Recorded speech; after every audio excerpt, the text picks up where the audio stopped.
December 7th, 1941, Pearl Harbor, Oahu, Sioux 55 hours. The air screams before anyone sees the planes. Seaman First Class. James Red McCloskey is halfway down Battleship Row when the first explosion punches the morning apart. A column of black smoke claws upward from Ford Island. The harbor, usually a mirror of calm blue, shudders as if struck by a giant's fist. Somewhere overhead, engines howl at full throttle. Too low, too fast. McCloskey looks up just in time to see the red sun flash beneath a wing. Then the bombs fall. Steel tears open. Water erupts. Men scatter. Some running, some frozen, all of them suddenly aware that the United States is at war. Across the harbor, the USS West Virginia absorbs torpedo after torpedo. Her hull ripped open along the port side. Flames race across the deck. The USS California lists slowly, stubbornly, as if refusing to understand what is happening to her. On the Arizona, a single armor-piercing bomb plunges into the forward magazines. The explosion is so violent it lifts the battleship out of the water. Over 1,000 men die in seconds. By 10, Ora, me, it is over. The Japanese carrier strike force turns west, already fading into history. Behind them lies wreckage, fire, and oil-slicked water filled with debris and bodies. In Tokyo, naval planners read the early reports with satisfaction. Vice Admiral Chuichi Nagamo's air crews had struck with precision. 8 battleships hit, 4 sunk, airfields wrecked, hundreds of aircraft destroyed. The American Pacific Fleet, the great obstacle to Japanese expansion, was, on paper, crippled. The expectation is clear and confident. Pearl Harbor will be out of action for years. The Americans, the planners believe, will need time, long time, to recover. Time Japan will use to seize territory, fortify island chains, and build an impenetrable defensive perimeter across the Pacific. But the planners have misunderstood something fundamental. Back at Pearl Harbor, as fires still burn and ammunition continues to cook off in shattered hulls, another battle begins, one without aircraft, torpedoes, or bombs. It is the battle to rebuild. Rear Admiral Homer N. Wallen arrives on the scene within days. A salvage expert, methodical and relentless, Wallen surveys the harbor not as a graveyard, but as a problem to be solved. He sees not sunk battleships, but damaged ones. He sees steel that can be patched, compartments that can be pumped dry, guns that can fire again. The Japanese had not destroyed Pearl Harbor's most valuable asset, its dry docks, repair shops, and fuel tanks. The base still breathes, and now it works. Day and night, divers descend into black water thick with oil. They feel their way along twisted hulls by touch alone, working in darkness so complete it erases depth and direction. They patch holes with steel plates. They clear bodies. They fight fires that reignite without warning. On the West Virginia, damage control teams discover something astonishing. Despite taking up to 7 torpedoes, the ship's counter-flooding measures, ordered by her officers during the attack, had prevented capsizing. The hull is wrecked, yes, but intact enough to save. On the California, water pours through open hatches left unsecured during a peacetime inspection. It is a bitter lesson, but the ship settles gently into the mud, upright, salvageable. Even the Nevada, the lone battleship that attempted to escape the harbor during the attack, is refloated after running aground. Her wounds stitched closed by men working in choking fumes and tropical heat. This is not improvisation. It is industrial warfare. Across the continental United States, shipyards shift into overdrive. On the West Coast, welders, riveters, engineers, and draftsmen work under floodlights that turn night into artificial day. Steel flows in by rail. Designs are simplified, standardized, accelerated. The Japanese had bet on delay. Instead, they awaken something vast. In Washington, Admiral Chester W. Nimitz takes command of the Pacific Fleet on December 31st, 1941. He walks the battered docks of Pearl Harbor, steps over twisted metal and scorched concrete, and listens more than he speaks. When asked how long it will take to restore the fleet, he does not offer false comfort, but privately, he understands the truth. This is not a fleet in retreat. It is a fleet coiled tight. By early 1942, ships once written off as total losses are floating again. Guns are reinstalled.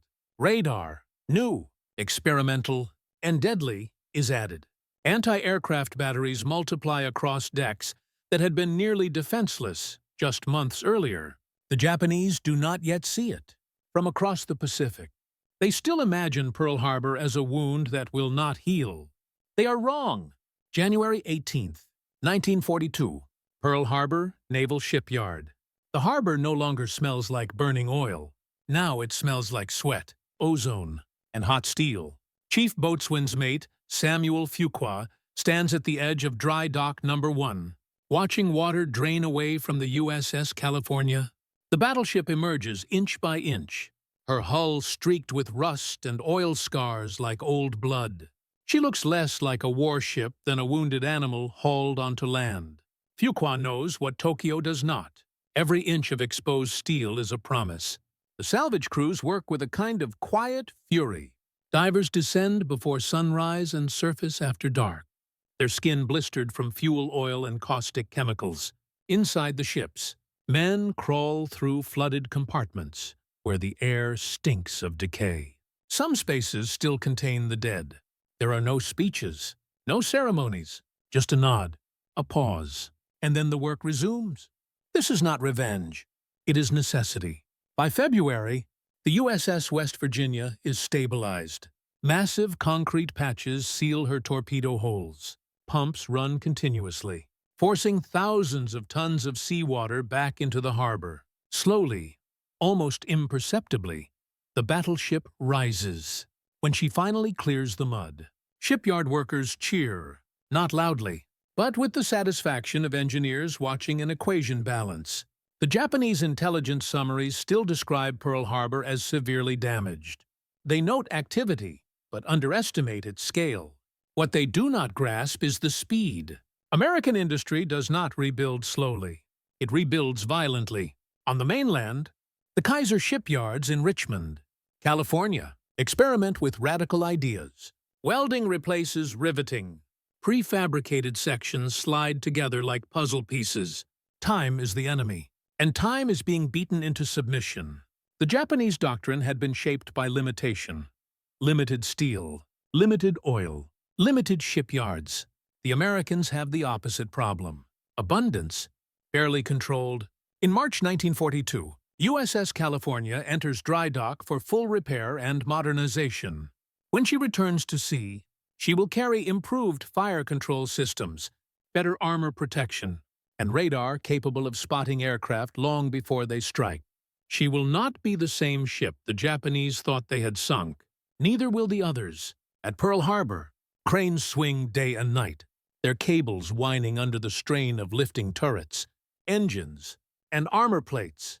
Sparks rain down like fireworks as welders stitch hulls back together. You can hear the shipyard from miles away, a constant industrial thunder that never quite stops. And yet, even as the fleet is reborn, the war presses closer. April 18th, 1942. 16 B-25 Mitchell bombers roar off the deck of the USS Hornet. Bound for Tokyo, it is a raid designed more for shock than damage. But its psychological impact is enormous. For the first time, Japan is struck at home.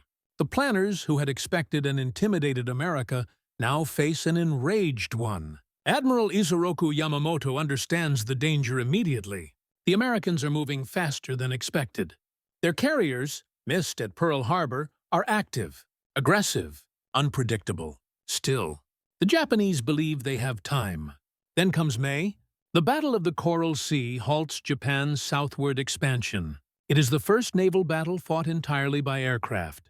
The American fleet is bloodied but unbroken. More importantly, it fights at all, something that should not have been possible if Pearl Harbor were truly neutralized.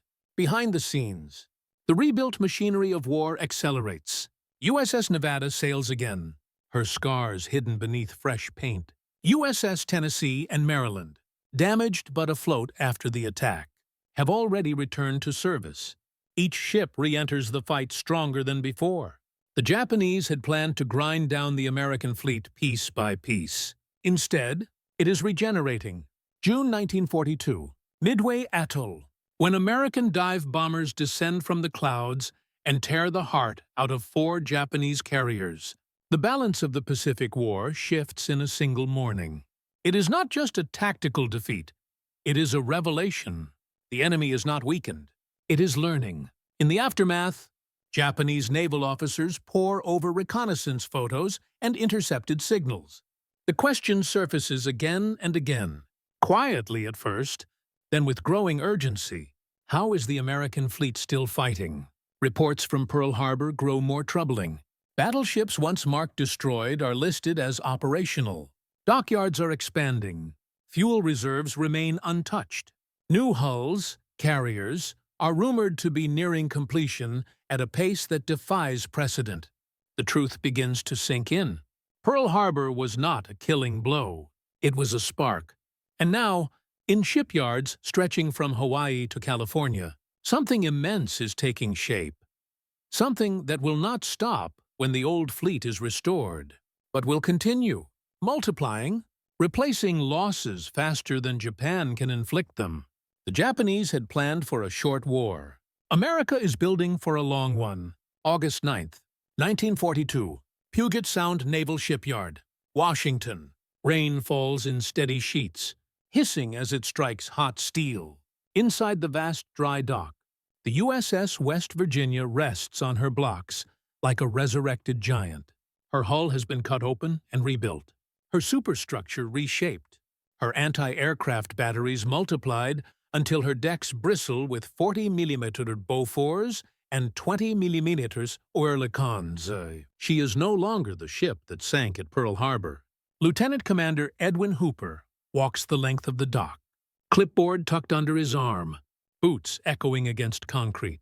Everywhere he looks, change is visible. Radar arrays crown the masts.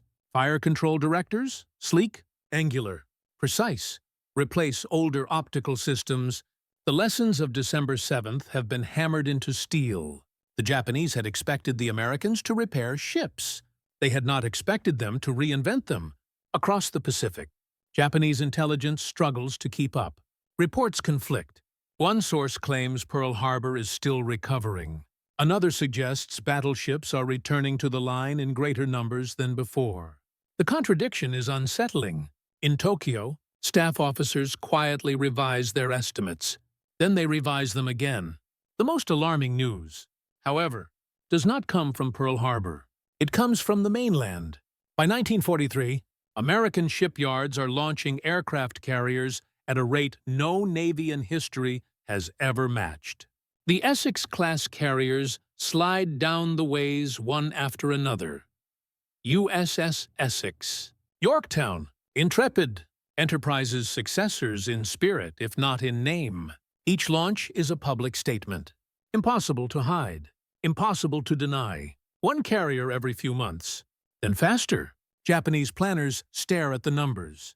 They run the calculations. They do not like the results. At sea, the change is immediate. November 1942, Guadalcanal. American ships absorb punishment and keep fighting. Damaged cruisers limp away, repaired, and return. Losses are replaced with unsettling speed. The Japanese notice something deeply wrong with the rhythm of the war. American mistakes are temporary. Japanese losses are permanent. At Pearl Harbor, the repair docks remain crowded, but not because the fleet is shattered. They are crowded because the fleet is rotating. Ships arrive damaged. They leave upgraded. The USS California returns to service in early 1944 with a completely redesigned silhouette. Her old cage masts are gone, replaced by a modern tower structure. Her guns are better protected. Her crews better trained. Her air defenses dense enough to turn the sky into a lethal maze. She carries, quite literally, the memory of Pearl Harbor into every battle that follows. By mid-1943, Japanese naval commanders begin to speak openly, though only in private, of a fatal miscalculation. They had believed the American response would be constrained by distance, politics, and caution. Instead, the United States has transformed distance into an advantage. The vast Pacific becomes a highway, not a barrier. Logistic ships stream westward. Tankers refuel task forces at sea. Floating dry docks appear in forward areas, shrinking the time between damage and return to combat. Every problem the Americans encounter becomes a system to be solved, then scaled. At Pearl Harbor, the old battleship row is unrecognizable. Where burned wrecks once lay, clean water reflects lines of gray hulls. The harbor hums, not with chaos, but with order.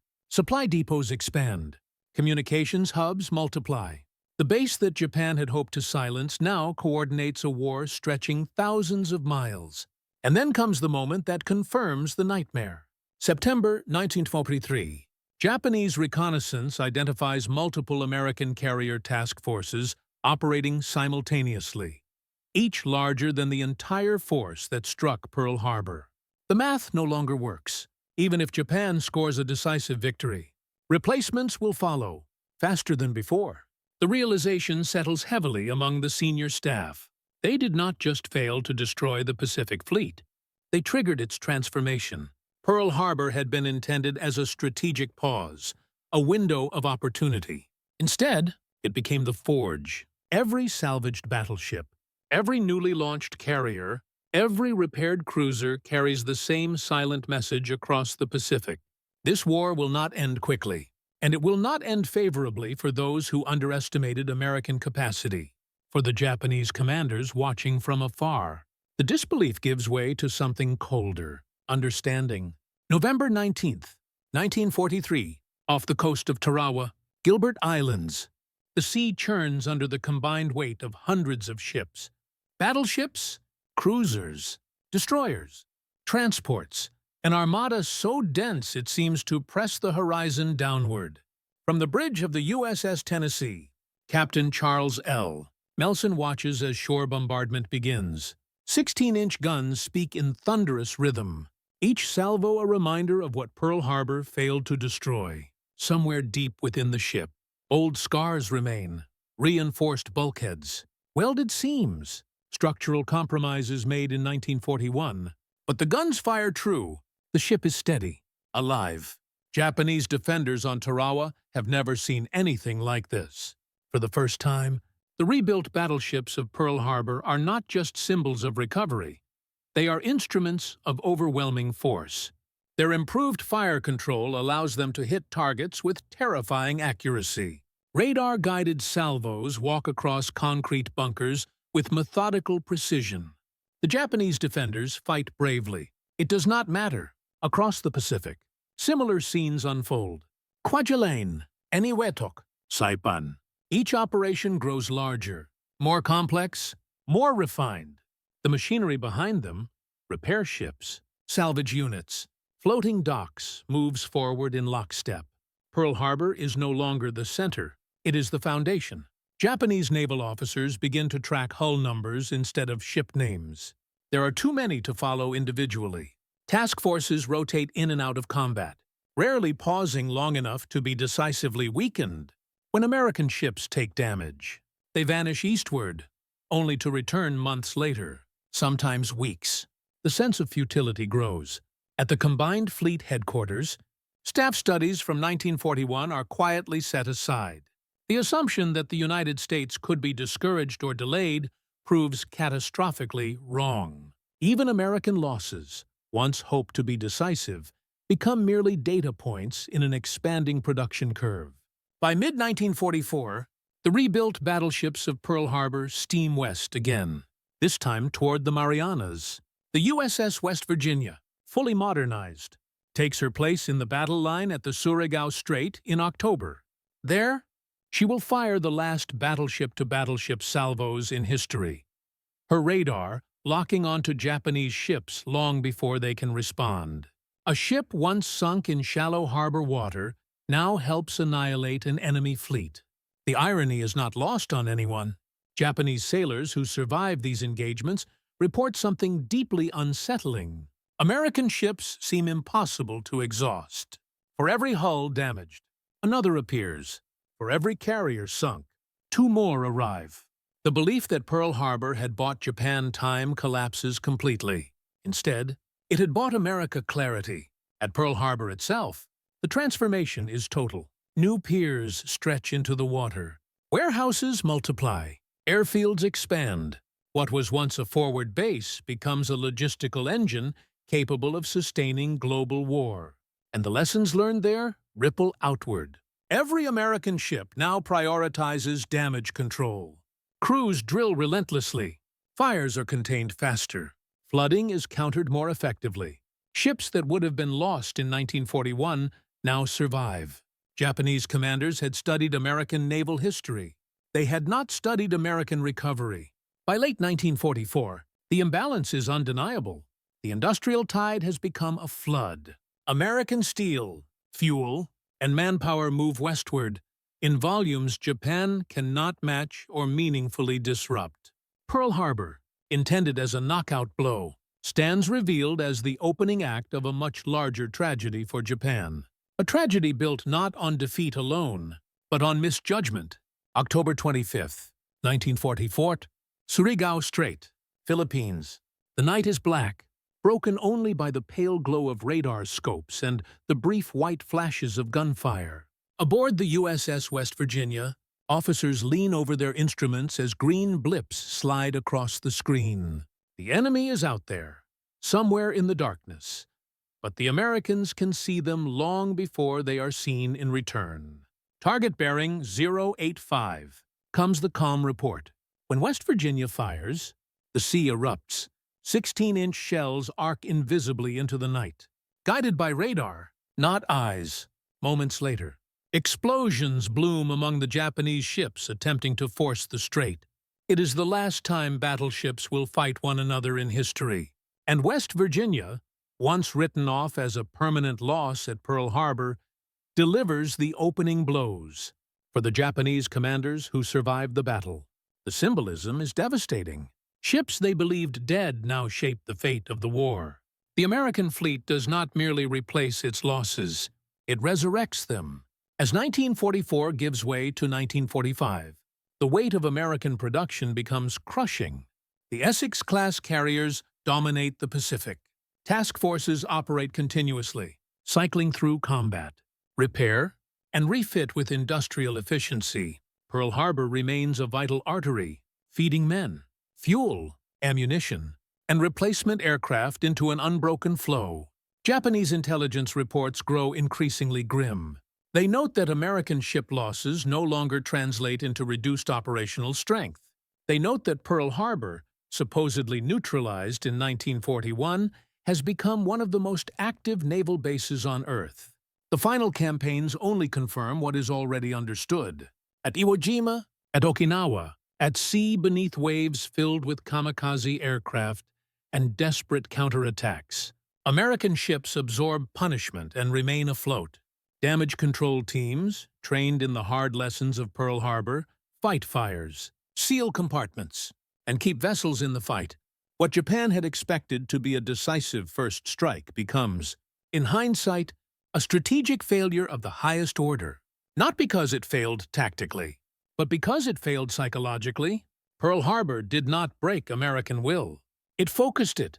By the summer of 1945, as Japan faces defeat, senior officers privately acknowledged the error. They had believed the United States lacked the patience for a long war. They had believed industrial mobilization would take years to reach full strength. They had believed Pearl Harbor bought time. Instead, it awakened a system that could not be stopped once in motion. In the quiet after the war, American battleships steam past the harbor where it all began. The water is calm again. The scars remain on hulls, on men, on history itself. But the lesson endures. Pearl Harbor was meant to end a war before it began. Instead, it revealed what happens when a nation turns shock into resolve and loss into momentum.